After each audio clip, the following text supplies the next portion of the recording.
First up, I want to thank everyone who participated in the giveaway. I did get to give away 2 goodie boxes, and here's just a quick peek of what was inside. A couple different types of loose leaf teas based on the winner's preference, and then I also added some matcha tea cookies, which I'll be showing you guys how to make in today's video. It was really nice to connect with my subscribers. Thank you so much again, and I will definitely be holding another giveaway soon. So for my DIY matcha face mask, I used 1 teaspoon of matcha.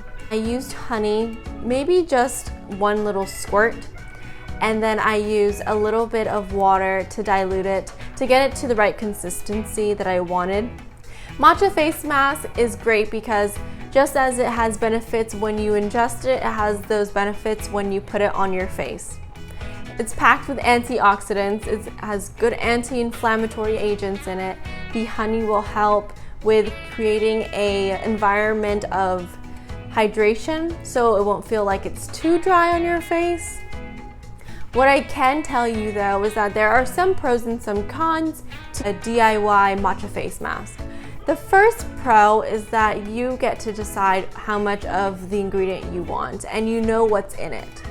As opposed to buying a store-made face mask, there are a lot of additives that they can add sometimes, and it can be overpriced. As a con, you make the recipe and change it as you feel you need to. If I just use the container of matcha that I had here, and I would save money in the long run. Next up are the matcha tea cookies. Our recipe includes 2 sticks of room temperature butter, 240 grams of all-purpose flour, 140 grams of powdered sugar, and 2 tablespoons of sifted matcha. Making these matcha tea cookies will be a breeze for you. All you have to do is add in all the ingredients and then mix them together and form a doughy, gelatinous type of mixture. If you can't get there with a spoon and a mixer, use your hand the old-fashioned way. Then you want to roll it onto either parchment paper or a piece of foil, something that's malleable, and make it into a log. After that, you want to put that in the fridge to firm up for 5 minutes, maybe 2 to 3 times until you get the perfect log for cutting.